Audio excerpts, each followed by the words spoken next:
because I spoke during the midday or this Vyasa Puja event about ISKCON 100, that's what's on the schedule, so I already did it. So we're going forward with another topic. This other topic is connected to prayers of Queen Kunti, and it's some persons commented, or publicly as well as privately, this verse, the moving from the head to the heart or acting from the heart, is a topic that we discussed in Gita Nagari, but I feel it's so essential. I'm taking the same topic and developing it in different ways, because it's bhakti. Bhakti is, Prabhupada's explanation, bhakti is not just a feeling, like Radhika Raman, some of you know that nice devotee, Radhika Raman, PhD from Oxford University in Sanskrit, and one of his insights is that when most scholars, when they translate bhakti, it's devotion, but Prabhupada specifically called it devotional service. And there's a reason, and he presents the reason in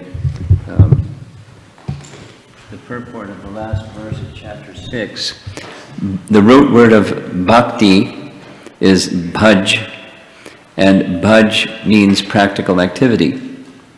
So connected to the practical activity is love or feelings, devotion, but it's devotional service.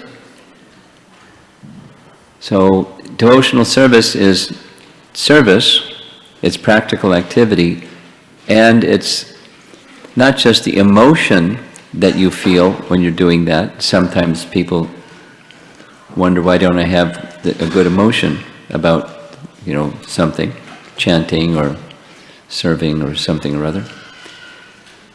However, more important than whether it's this or that emotion track is the heart, the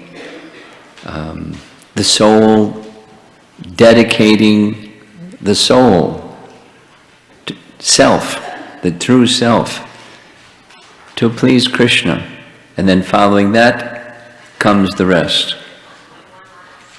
In this, that the cultivation is at the soul level, and the rest is something we also do, and it's important. What the body does, what the mind does, and what your emotions do. But it's for the pleasure of Krishna. From the soul to Krishna, reawakening that relationship with Krishna.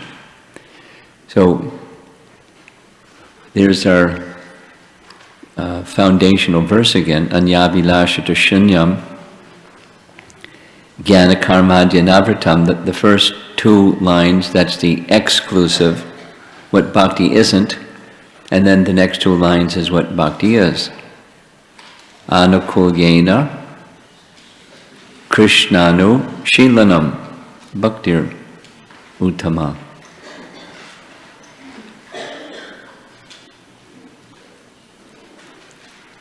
So we spoke earlier, do we cultivate qualities, or do they just kind of descend? You just focus on bhakti and good qualities parachute in and decorate you somehow.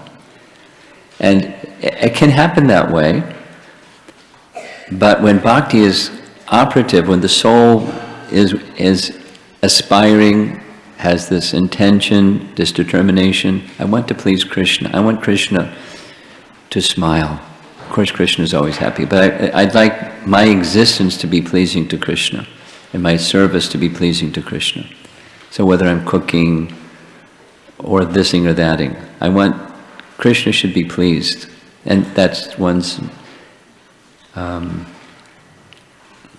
using Jiva Goswami's language, the non-active element, the soul element. Because The other parts are moving and the soul is not. Anyway, Krishna should be pleased. So, in Queen Kunti's prayers, so there's the negative, that it's Anukulyasya Sankalpa Pratikulyasya Varjanam, taking those two statements out of the Padma Purana verse about surrender.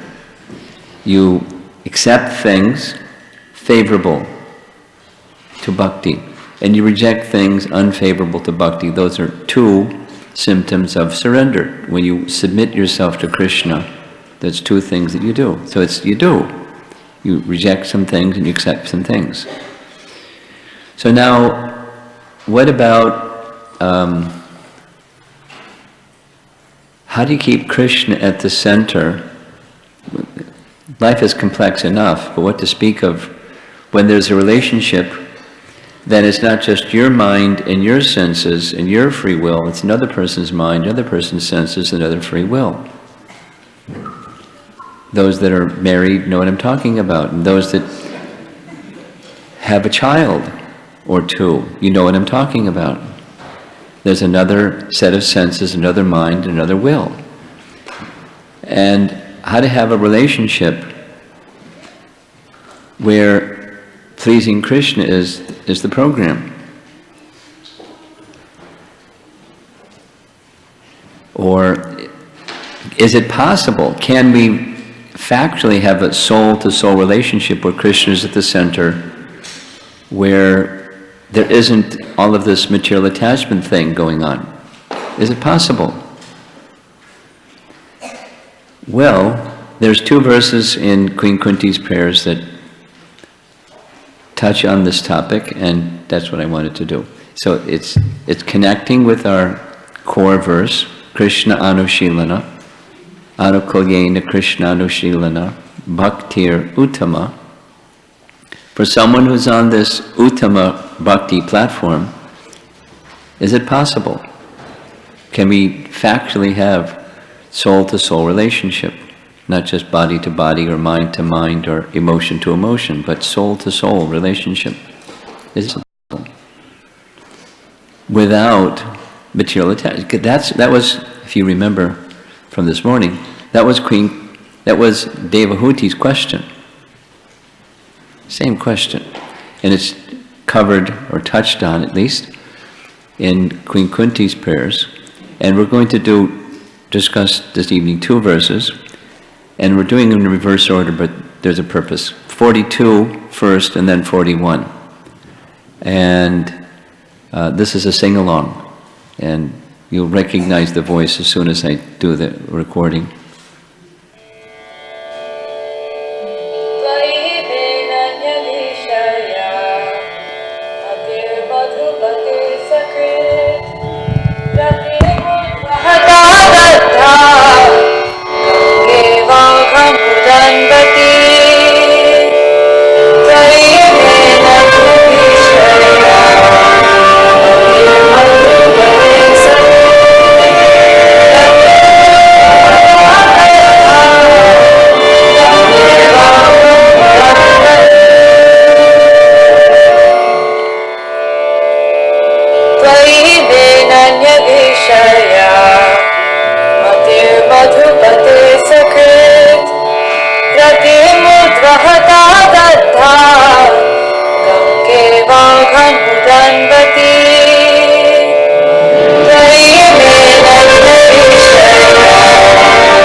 Lord of Madhu, as the Ganges forever flows to the sea without hindrance, let my attraction, rati, let my attraction be constantly drawn unto you without being diverted to anyone else. Oh, I forgot to show, there's another nice image. There he is, Krishna. So, Srila Prabhupada expresses in his purport, this is Vishwanath paraphrasing what Kunti is saying. May my mind also carry its affection to you, who are the shelter of all the devotees, just as the Ganges does not consider any obstacle on its course. My mind also should not consider any obstacles that may arise while thinking of you.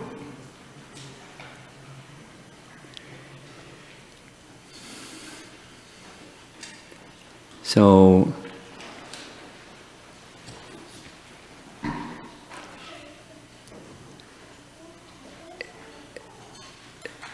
the mind is going to be engaged in thinking, feeling, and willing. Those are functions of the mind. And when thinking and feeling and willing in relation to Krishna, there will be other thoughts, because there are things in relation to Krishna. Is there something that's not in relation to Krishna? Everything's in relation to Krishna. So how does he those things in such a way that don't make a hindrance in thinking of Krishna? She's praying to Krishna for that benediction. And then to cut off the tie to all other affections does not mean complete negation of finer elements, like affection for someone else. That is not possible. A living being, whoever he may be, must have this feeling of affection for others, because this is a symptom of life. The symptoms of life, feelings of attraction, etc., cannot be annihilated. Only the objective has to be changed. Prabhupada. Only the objective. So, what's the objective? The objective is that Krishna should be pleased. Anukulyena. Instrumental case. Imperative, necessary, stand alone. Other things may be like adjectives that describe the primary, but that's the primary. Krishna should be pleased. So those that are parents, in your role of parenting, or those that are married in your role of husband and wife, those that are friends, whoever your friends may be, those that are in an authority position, those that are under some authority. We have so many varieties of relationships. Having some affection for those persons is not to be made zero. That's not what Kunti is suggesting. But the objective that Krishna should be pleased by the other three elements, the body, the contemplations in the mind, and the feelings, our emotions. She is speaking, sever my tie of affection for my kinsmen. This is an explanation. Relations of the soul established in relation with the Supreme Soul are factual relations. When Kunti Devi wanted to cut off the family relation, she meant to cut off the relation of the skin. The skin relation is the cause of material bondage, but the relation of the soul is the cause of freedom. So to soul relationship with Krishna at the center, and affection on the platform of the soul. Of course, it helps to understand who you are and who the other person is in terms of soul. Now here's a little illustration that is kind of cute. Here's a nice Chinese man. I don't know what he's smoking, but we won't ask him. This relation of the soul to the soul can be established by the via medium of the relation with the supersoul. That's Prabhupada's purport. So this gentleman, he has a friend, and they look a little different, but one thing they have in common is they both have a soul within. And not only they have a soul within, but both have supersoul side by side with the soul. And so the relation of soul to soul can be established by the via medium of the relation with the supersoul. Small thing, consciousness-wise, but it's the difference between material relation and a spiritual relation. Seeing the individual, there's a body, and there's a mind, and there's emotions. And then there's the soul, and then there's the supersoul. So seeing properly,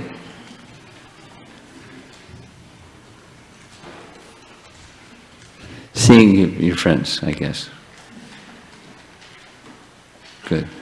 Keep it that way.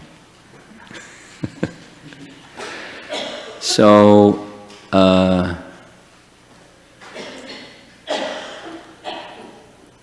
spiritual relationship requires going a little bit further than just I'm not this body, which we all agree on but we don't act on.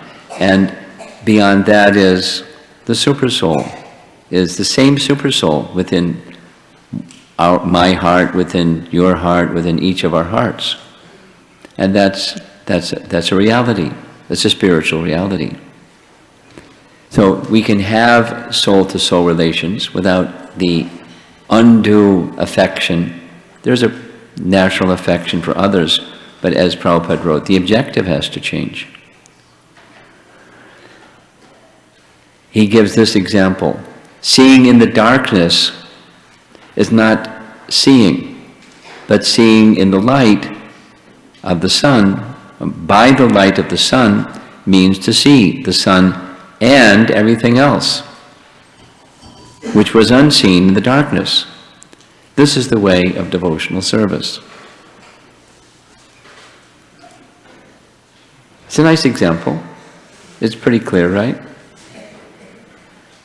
Material consciousness, material relations.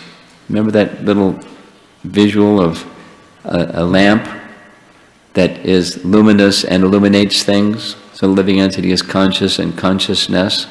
And Krishna consciousness is to be conscious of Krishna, that Krishna is at the center of all of our relationships. Krishna is at the center of all of our relationships. And even the people we don't know, Krishna is at the center of those relationships also, the potential relationships that haven't been activated. But Krishna is at the core. And a soul-to-soul relation is recognizing that's the basis. And to see that is likened to in darkness without the sun, and then in light with the sun. With the light of the sun, you can see the sun, you can see things. In Vedic language, it's the pots and plates. Vastu. You can see stuff, you can see things properly. And without it, you can't see things properly, you just can't even see them at all. Here's Vishwanath Chakravarti Thakur's embellishment, paraphrasing Queen Kunti's statement. May my mind hold affection, rati, for you without any obstacle. Uddhava means to flow strongly. The mind should not think of anything else. Ananya Vishaya, sense gratification, no other object for my attraction. You alone, the object of my attraction. Your devotees are non-different from you, and thus, without affection for them, affection for you cannot take place. It is not possible that this could please you. This I know. Therefore, let my mind, because the two parties, her sons and the Vrishnis, they're devotees. So she's not saying, I don't want to have any affection for those people. Therefore, let my mind have attraction for no one except you and your devotees. Now this is on the spiritual platform, a spiritual conception. I prayed, this is from the previous verse, which we're going to next. I prayed to cut affectionate bonds with the Pandavas and Yadavas, who are your devotees. But since it is a prayer in front of you, it means cutting only the material affection, which arises from bodily identification. It is not cutting the affectionate relation with you. I want to cut that affection which causes bondage. Take away the material portion and leave only the spiritual portion of affection for the Pandavas and the Vrishnis. And that's only possible if there's focused affection and attention upon Krishna. So she's got it. I mean, she's praying for it, but she already has it.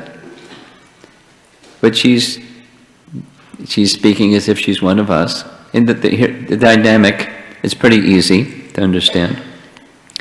Krishna's been in Hastinapur for some time. She, the mother, is with her sons. And the father is long gone, so she's there as the protector of their sons, and they're taking care of their mother, as grown-up sons will do.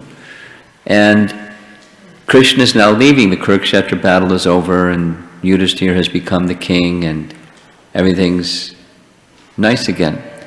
So Krishna's about to leave and go to Dwarka. So when he goes to Dwarka, those who have been feeling separation from Krishna in Dwarka, the Vrishnis, her father's side of the family, they've been in anxiety, feeling separation. Now they're going to be very happy Krishna's come back. But over here, the Pandavas have been very happy because Krishna's with them.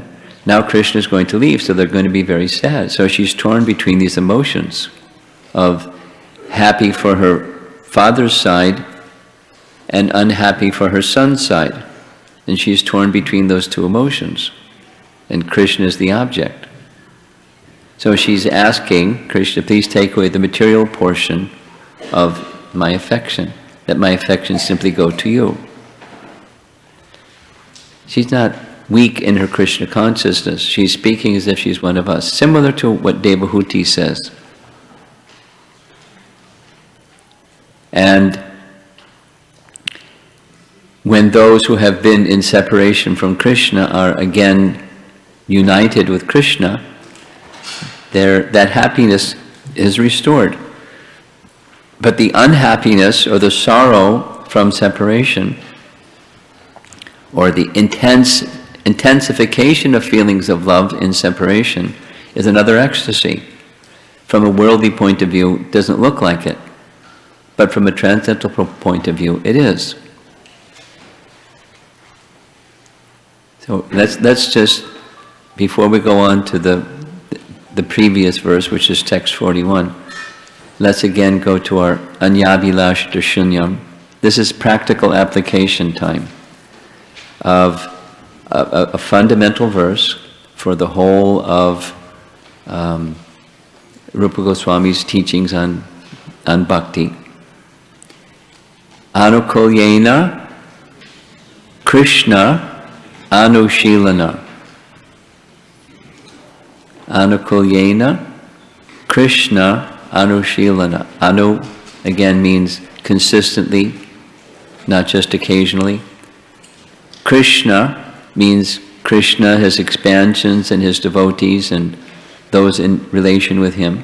Krishna Anushilana. Shilana has this, it's service activity and service inactivity, or non-active absorption in, on the soul platform. Waking or sleeping, the spirit is, bhakti spirit is, Krishna should be pleased. Krishna should be pleased. Krishna should be pleased. that my existence be pleasing unto Krishna. And then whatever I do, let it be pleasing to Krishna. So I have relations. Whatever, friends, family, society, expand the circle, close the circle, whatever. We have relations. We're human beings. We're social beings. We have relations, and it's natural. So the bhakti principle doesn't teach don't have relations, or don't have feelings, just kind of go through the motions and be kind of numb about it, because it's Maya if you have any feelings for those persons that you feel some affinity for. So don't have any of those feelings, because that's Maya. That's not the message. Let the objective behind, or driving, let Krishna be pleased. Put Krishna at the center. Let the rati go to Krishna. So now, previous verse. Probably should have done 41 first, but here we go. Another sing-along.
Lord of the universe, soul of the universe, O personality of the form of the universe, please, therefore, sever my tie of affection to my kinsmen, the Pandavas and the Vrishnis.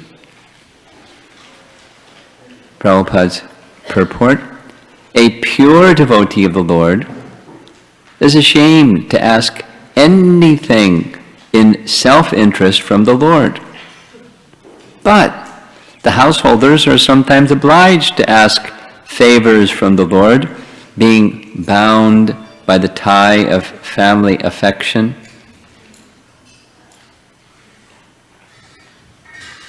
Looking around the room, I see a few householders.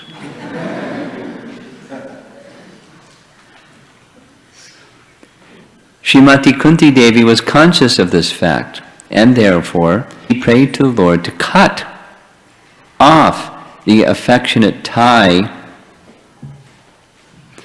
from her own kinsmen, the Pandavas and Vrishnis. So here's that phrase again: sever my tie of affection.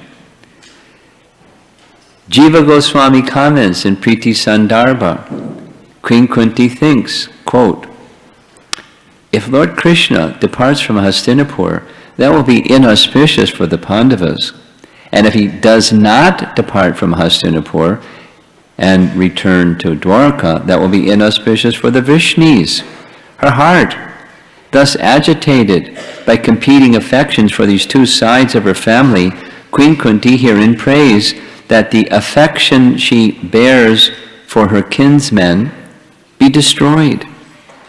The truth is that when she sees how the two sides of her family dearly love Krishna, her own love for Krishna increases. Therefore, on the pretext of saying, please destroy my affection for my kinsmen, Queen Kunti is really praying, please do not leave the association of either of the two sides of my family.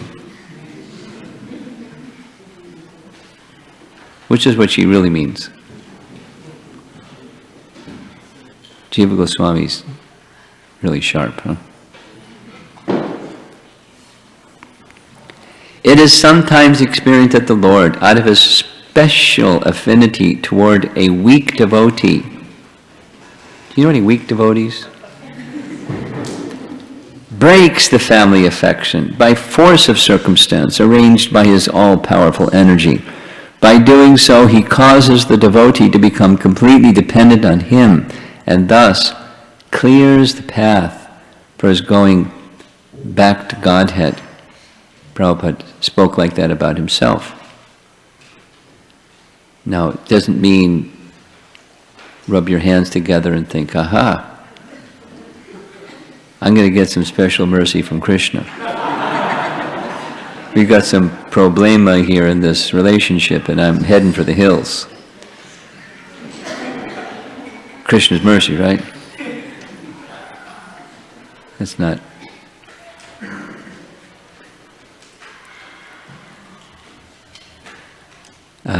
A nice example is Arjuna restraining or trying. Who can restrain Krishna?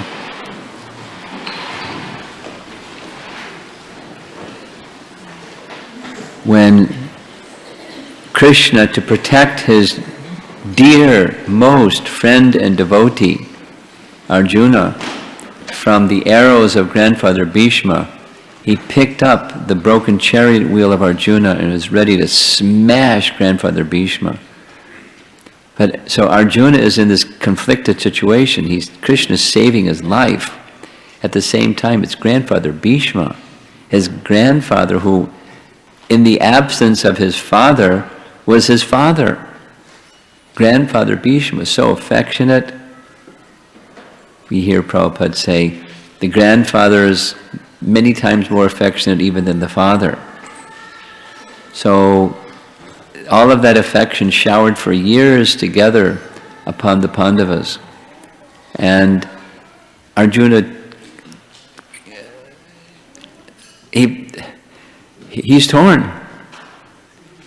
His love for Krishna and his love for grandfather Bhishma.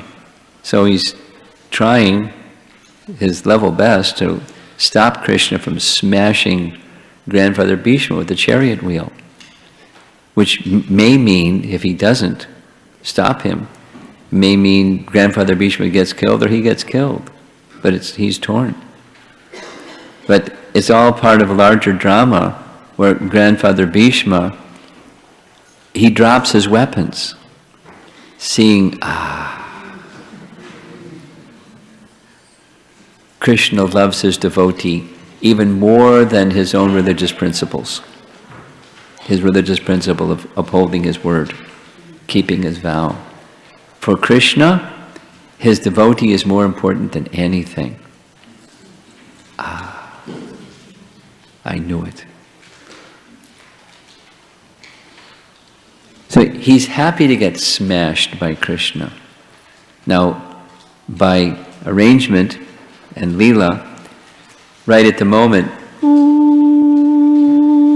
it's the conch shell, it's just that sun is setting, battle's over for the day. So Krishna drops the wheel and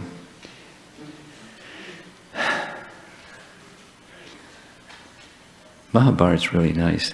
That very night, the Pandavas, headed by Yudhisthira, went to grandfather Bhishma's tent and said, we really shouldn't be asking you this, but can you tell us how we can destroy you?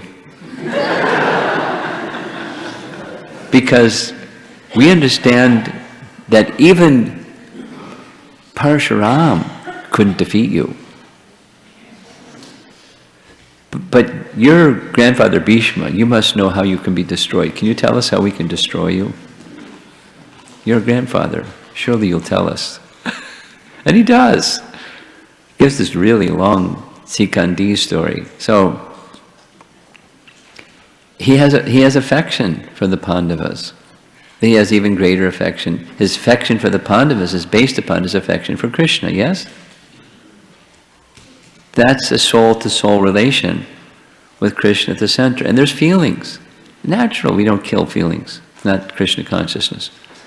But we direct those feelings to Krishna and to Krishnas.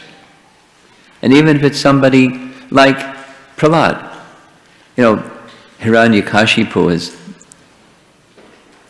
demoniac father. He has feelings for his father. He's calling a spade, my dear demoniac father. O best of the asuras. But he has feeling for him. He wanted Lord Nrsingadev to relieve him of the reactions of all of his past misdeeds. And how many past misdeeds did he do? But please forgive him. Please make his slate clean. Please give him liberation. Not like, I'm glad he got what he deserved. He was a bad guy. Not like that. He was... Devotees on the platform of pure devotion have this capacity to have concern. It's in Prahlad's teachings, but he's not the only devotee that thinks of the liberating all living entities who are struggling and suffering in this material world. That's the desire of the Supreme Lord. No, we don't have that capacity. There's a little nice Prabhupada story. One of my god sisters, Saradiya, told me, she once asked Prabhupada, when we're chanting Hare Krishna, should we think that this holy name can deliver all living entities? Is it okay to think like that? And Prabhupada's remark was, you can't even possibly think of all living entities, just pay attention to the mantra. But when you're attached to Krishna, when your rati, your affection goes to Krishna, then the other just naturally follows. Prahlad says, I don't want to go back to Godhead and leave behind these living entities that are rotting in material existence. Please liberate them. Otherwise, I'll stay here and help you liberate them. I'll be your instrument. That's elevated consciousness. But it's with Krishna, affection for others with Krishna at the center. I was very surprised. Albert Einstein, of all people, made some remark like this, because he was once making a presentation about compassion, and his statement is, it's not verbatim, but something along the lines of the necessity to be a free thinker, as he was, an out-of-the-box free thinker. Not only, genius intellect, but a free thinker. One's compassion has to increase and expand to beyond all human society, beyond human beings, to the whole universe. Compassion needs to expand like that. Now, I guess he can think of the whole universe, and Saradiya can't, because he was, the kind of person he was.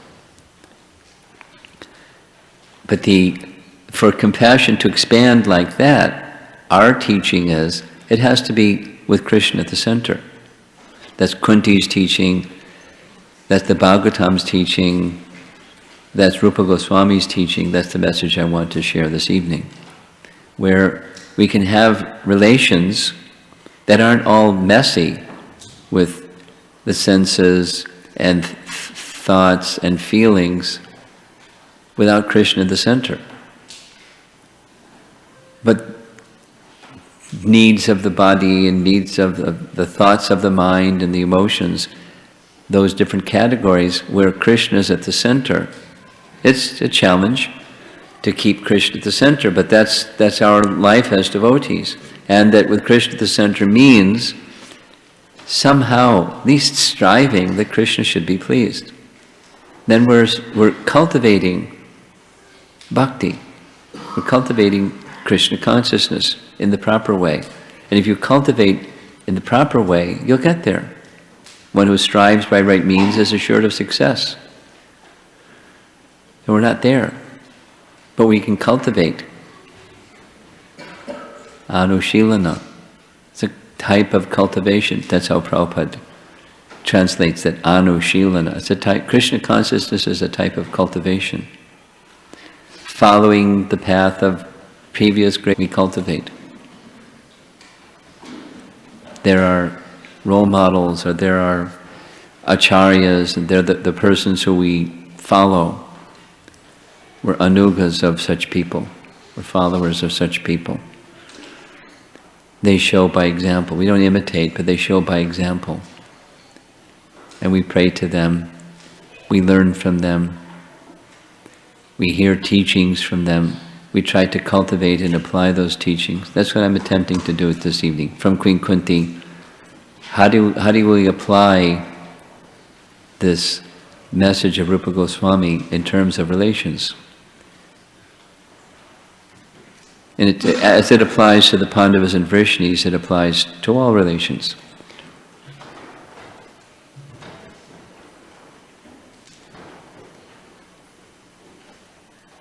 Okay. I hope the message is clear. So see if there's any discussion.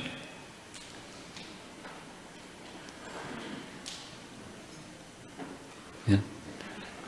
Madhava Gauranga, you have a...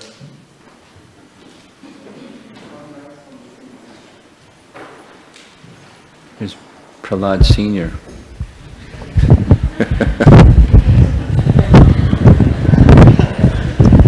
Madhava Gauranga, you can take his place. After your question, you can be the microphone runner. Sure. Okay? Sure. Yeah, so your question? So my question, it's something I'm having a hard time understanding, is, so you want to develop a soul-to-soul relationship with someone with Krishna in the center. Yeah.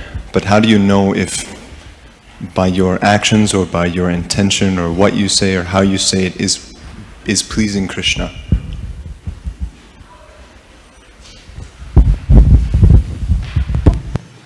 Well, that's one of the...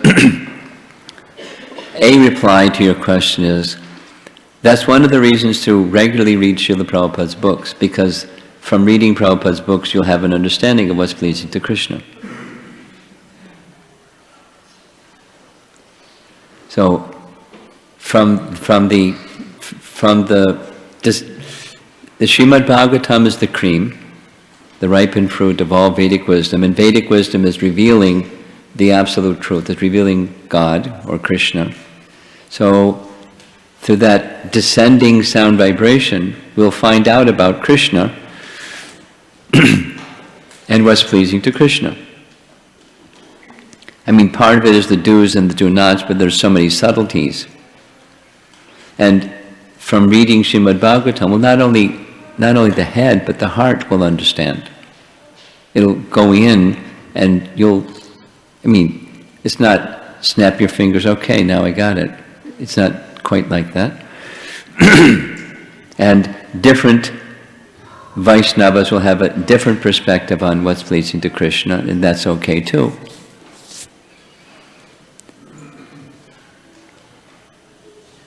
But guidance, how do we know?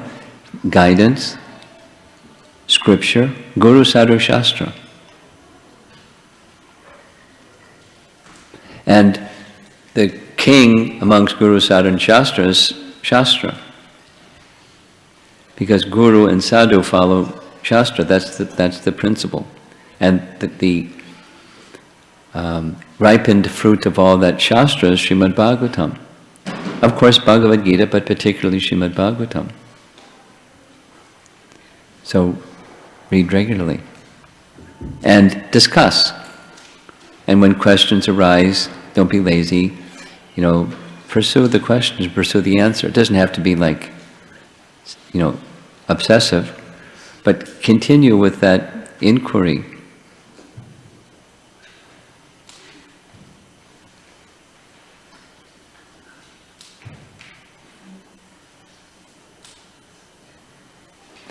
You want to hear something nice? No, Maharaj, I don't want to.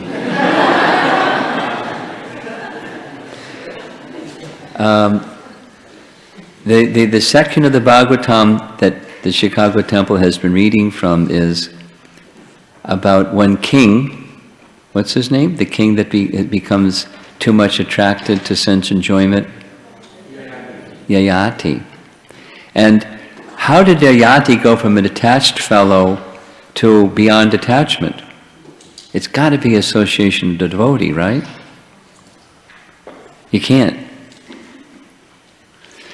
So, Vishwanath Chakravarti Thakur describes that the emperor, during the time the Yati was king, was who? Maharaj Ambarish. He got Maharaj Ambarish's association, and through Maharaj Ambarish's association, he moved from being attached to Krishna. It doesn't detail that in the Yati section, but it's described in one commentary. So it's a detail. But in someone who is inquisitive,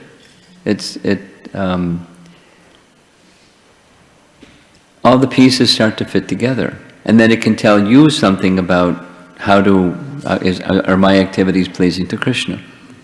Like, for example, am I in a position where I'm receiving guidance and direction from a qualified Vaishnava, other than my mind, and books that I read?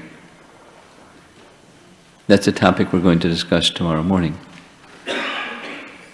But that's one of the standards to look at. Are my activities pleasing to Krishna? And if that gets weakened, then it's less pleasing than if it's strong. And you feel it also in different ways.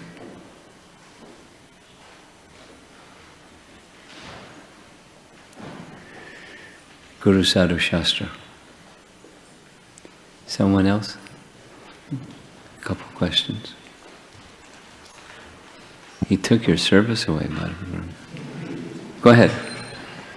Hare Krishna. Hare Krishna Maharaj. It works.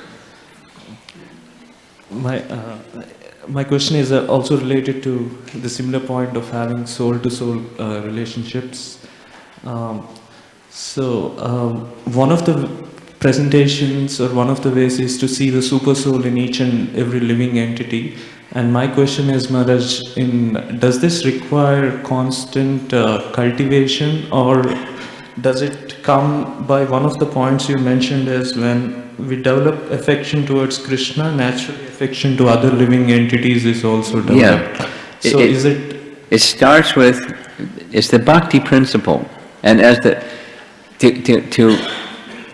it's not mechanical, it's devotional.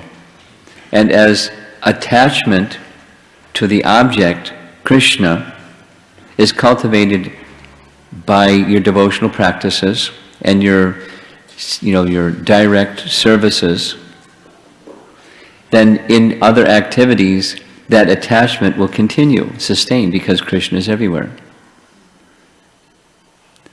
So the springboard is our hearing and chanting. That's the Bhagavad Dharma process. And then it carries over. Then, because from hearing, reading, and applying, Krishna is everywhere.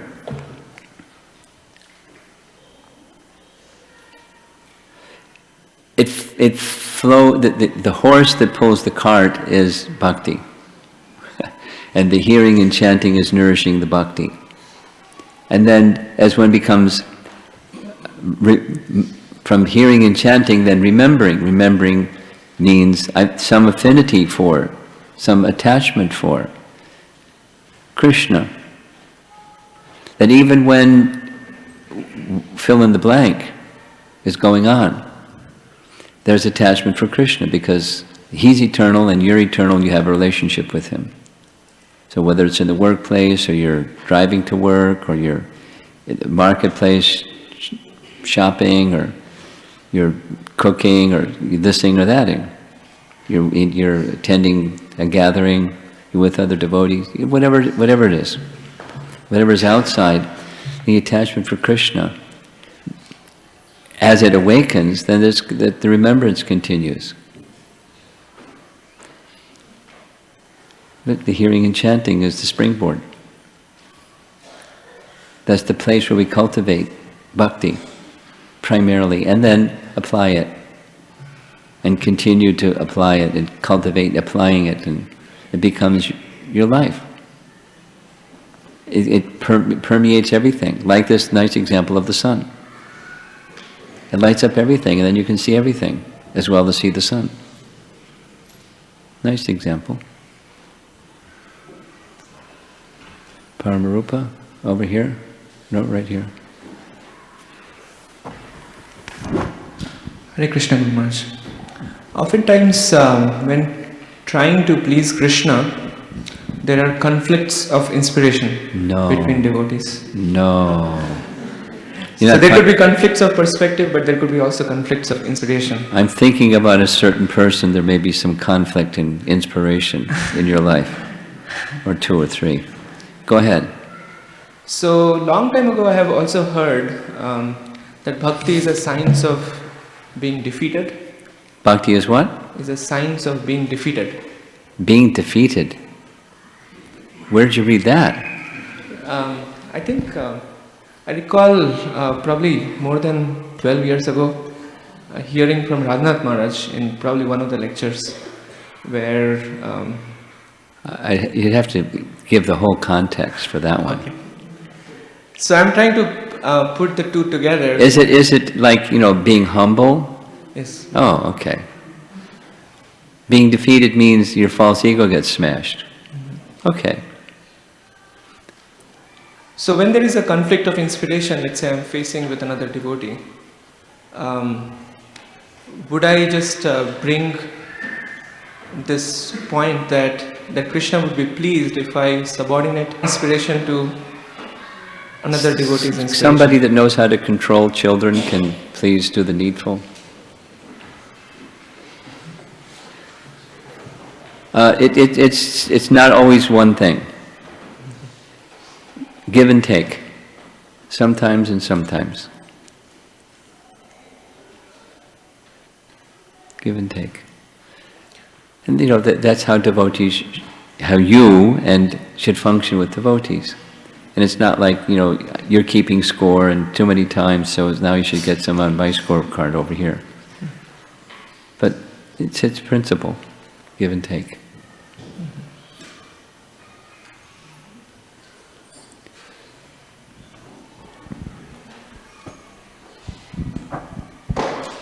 Hare Krishna Maharaj, about the soul relationship, keeping super soul in the center. So my recent experience is like I can able to feel that someone with like the first sight, like someone is very attracted to me and someone is not at all attracted to me. I noticed that in two small kids, like they are 5 years old, not even 5 years, 3 years of age. Both of them are naughty, but like one child, I feel like that naughty is so wonderful, and they are not related to me. Both of them are not related to me, but like I'm just seeing them, and another child is doing the same naughty job, but I feel some hatred. So how to be compassionate, like when we have this, what is this feeling that triggers? I want to know what is that feeling, and how to be compassionate, in that aspect of it. This is too complicated.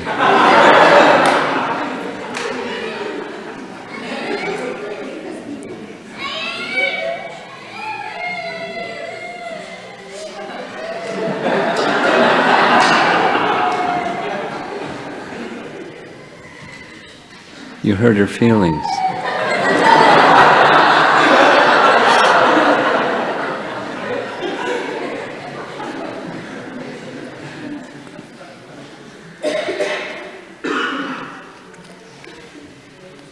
Well, Bhaktisiddhanta's principal advice is look within. Before adjusting things outside, look within. And I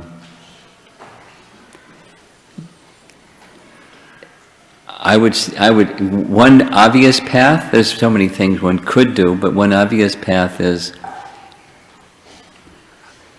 empathy. Do unto others, the golden rule, you know that one? Do unto others as you would have others do unto you. You know that one? Yes. Okay. So supposing you're a 3-year-old, and here's this big guy, and he's giving me these vibes.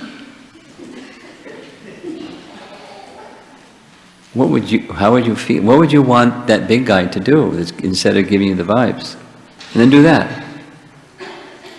If there was a role reversal, what would help you, being one who's naughty and getting these, bad vibes from this big guy, adult?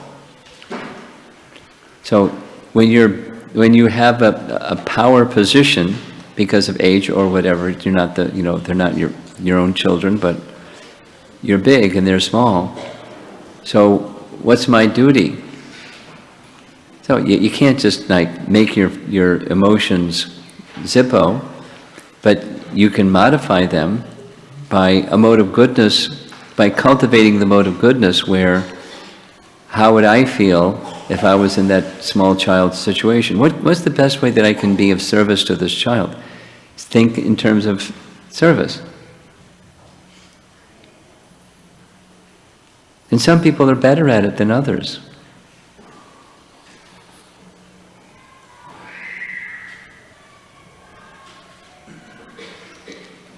Learn from those that are good at it.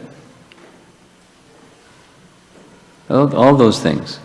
Service mood, mode of goodness, go into reflective space, think, what would I want if I was in this situation? A little boy, someone's giving me this bad vibration. What would help me? Because, yeah.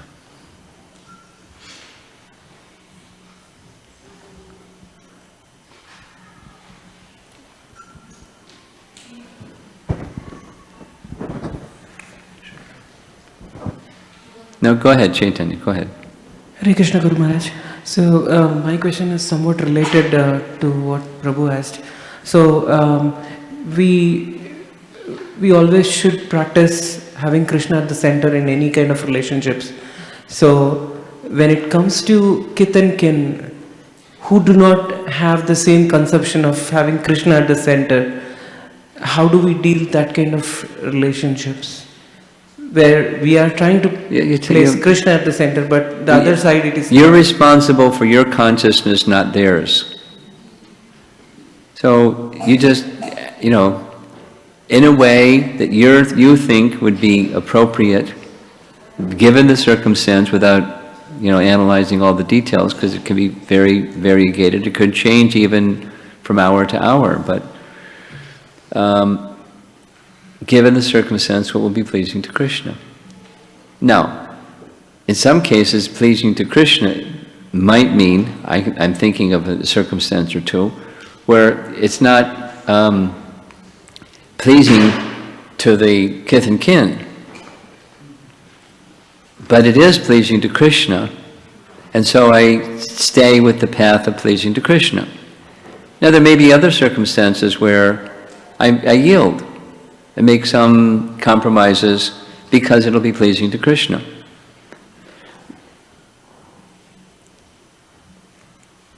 But stay with the consciousness of, Sarvadharmam parityaja mamekam sharanam braja aham tvam sar. So, all other dharmas are subordinate to that one. And I can't, Krishna can't be eclipsed. That's a line I'm not going to cross. I may not, be ostentatious about my relationship with Krishna, because that may be disturbing to kith and kin. But I'm not going to chuck it. I'm not going to discard it. I may have to not wear it outside, but carry it inside. Be more internal in my Krishna consciousness and cultivation of Krishna consciousness. But there's certain lines I'm just not going to cross. Regular principles, for example, eating and so forth.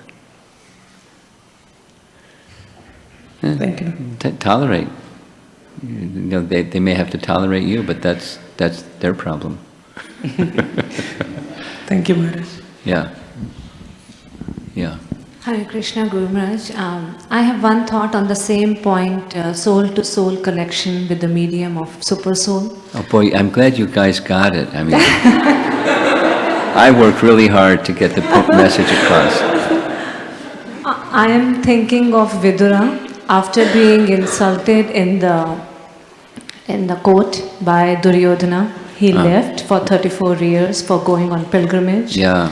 His wife was purely Krishna conscious, and he didn't even talk or meet or anything, and he just left. Chalo, yeah. Yeah, so is there some explanation given on that, even though they have Krishna in the center in their relationship, and he just left right from the court? That's right. I'm sure he knew his wife. I mean, Vibhishan did the same thing. He didn't say Hari Bol, I'm heading to go for Lord Ramchandra. He just took off. But, I don't know what he knew that they knew, or he knew that his wife knew. Maybe they had a conversation before. If this happens, this is what I'm going to do. I don't know. They have a heart-to-heart, soul-to-soul relation with Krishna at the center. Somehow. Maybe you send her a text message.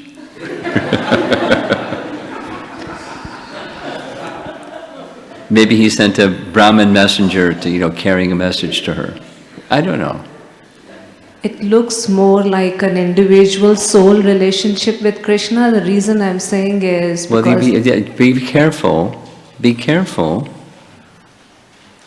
Be careful judging elevated souls. Be careful. Whatever your because is. Be careful. We don't know. We don't, there's lots of things we don't know. So don't presume. Be careful.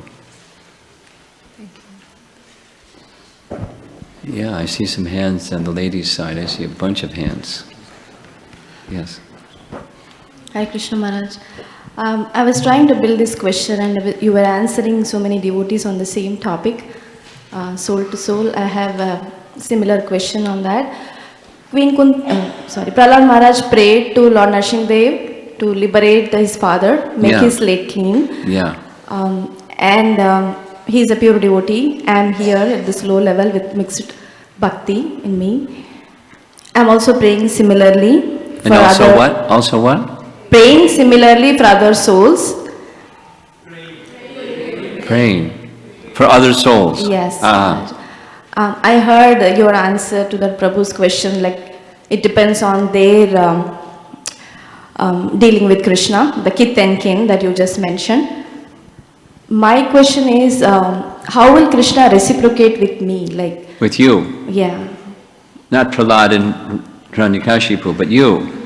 Because I am praying for the souls, keeping Krishna in the center, for giving those souls pure devotional service. That's from my side, and that's my prayer. Well, he's not your order supplier. That's definitely true. Yeah, that's definitely a fact. So, and he does in his own way, in his own time. And one of the operative words in Prahlad's prayers is proportionate to one's submission and service. Now, Prahlad's prayers may be a little bit more powerful than yours and mine, because his purity, unflinching, undeviating devotion.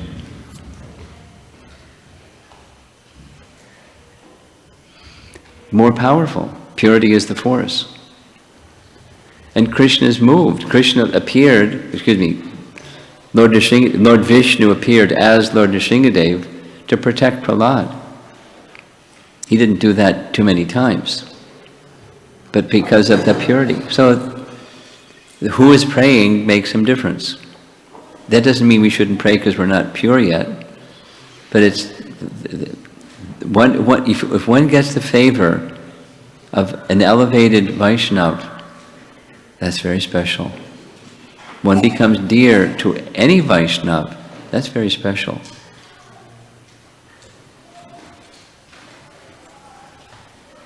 Want to hear a nice story? Sure. I'll make it fast. In Chaitanya Charitamrita, it can take a half an hour to explain this, but in Chaitanya Charitamrita there's a pastime where Lord Chaitanya severely chastised one brahmana during the Gundicha cleansing who played a trick. While everyone was cleaning and water and cleaning, he took a bucket and poured water over Lord Chaitanya's feet and caught it in another bucket and was trying to drink the water from his feet. Lord Chaitanya exploded, called Swarup Damodar, "This Bengali Vaishnava of yours, look what he's done. He's destroyed my religious principles. Surely some hell I'll have to go to because of this." So Swarup Damodar sent him out, took him by the neck and took him to the outside Gundicha temple and told him to leave. Yet later, consciously he allowed Kalidas to 3 times take water from his feet. It's because Kalidas took a vow that he would take the remnants of prasad from every Vaishnav in all of Bengal, and Bengal was bigger then. And how many Vaishnavas, followers of Lord Chaitanya, were there during Lord Chaitanya's time? A lot of them. And one by one, and one by one, and one by one, regardless of their position, because he had such faith in the Mahaprasad of a Vaishnav. For that reason, Lord Chaitanya broke his own principle and gave Kalidas the opportunity to 3 times, seen by Lord Chaitanya, watching him do it and saying, "Kalidas, that's enough." He was reaching for the 4th handful. And then later, some days later, Chaitanya Mahaprabhu gave his whole plate of prasad to his servant, Govinda, said, "Give this to Kalidas, his remnants." Because he was deserving, because of his purity and his faith and his Krishna consciousness. So if you get the idea. So continue praying for the soul and the welfare of others. And recognize that when Prahlad prays, it may be more powerful than yours and mine. But that doesn't limit the personality of Godhead by any means. Because every devotee is dear to him. We must not think, "Oh, I'm nobody." Anyone who engages, Prabhupada said this, I heard this in a class. If someone comes to Krishna's temple and they do even the smallest service, and his voice went up and said, even if they turn one screw, I don't know why he thought of that example, Krishna will never forget. Krishna feels indebted to that devotee. However small it is, but there's also gradations. Is that okay? Yeah, we're ready. Hare Krishna, Guru Maharaj. Hare Krishna. Maharaj, my question is related with this striving to restore our relationship with Krishna and his devotees. One of the obstacles we have to overcome is mental speculation. No. And because it's subtle, it's hard to recognize and guard against. So I want to know what are some of the ways the mental speculation could be operating in my life, in my stage. How do I identify and guard against it?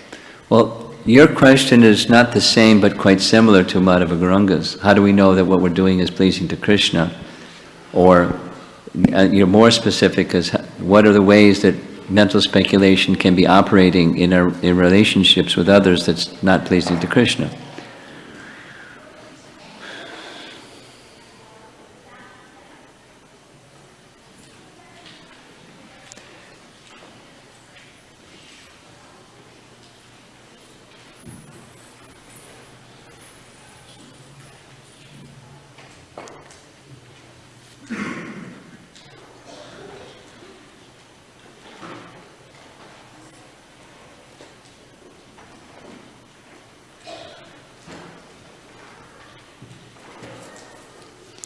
Mental speculation is more subtle than the grosser manifestation of sense gratification.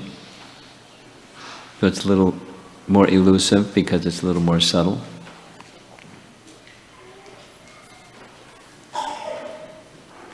Largely, I would say it has to do with the conception of the person in terms of the temporary, and relating to them in terms of the, simply in terms of the temporary. Now, a Krishna conscious person will relate to somebody according to their situation, appropriate for their situation, although it's temporary. But so a mental speculation category or big brushstroke is thinking of the person simply in terms of their temporary situation, whatever that might be.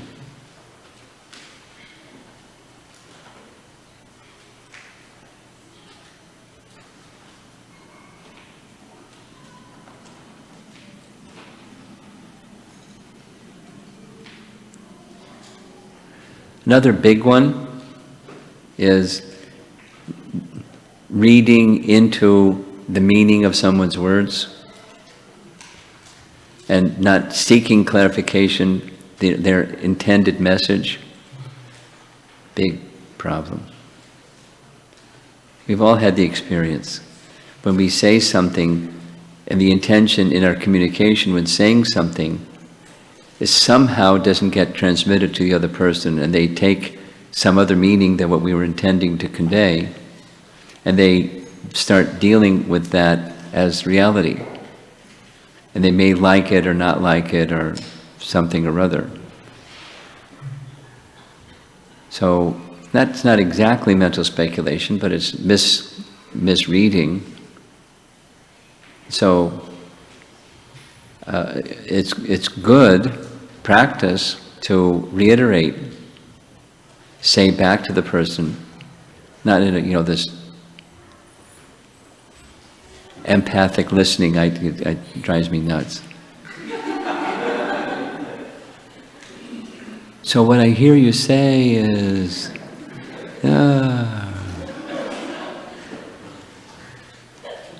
but so not in a mechanical fashion, but seeking clarity that you've understood the other person's meaning and intention, and they may even want to, edit what they said. They'll actually come to think of it, that is what I said, but that's not what I meant. So that's just, communication in relationships. And then, taking something and it gets distorted. That's a mental speculation. Those are two areas. Good enough? And Sweta, and then we're done. My question was also kind of related. So if I understood correctly, in order to have a soul-to-soul relationship, you have to be centered in, or you have to be established in your relationship with the super soul. Well, right? with Krishna. With Krishna. Yeah. So I guess my question was, what does it look like exactly for someone like myself to be established in a relationship like that? Well, you have Kishore Kishori. They're your Ishtadev. You say this regularly, and you take things to them. And not like they talk back to you and say, you got it right or you got it wrong, but it's a relationship. And you take your heart to them. So that's an example of how it will look like in your life. And then there are persons that are not Krishna, but in relation to Krishna, because that's Krishna Anushilana includes the devotees of Krishna.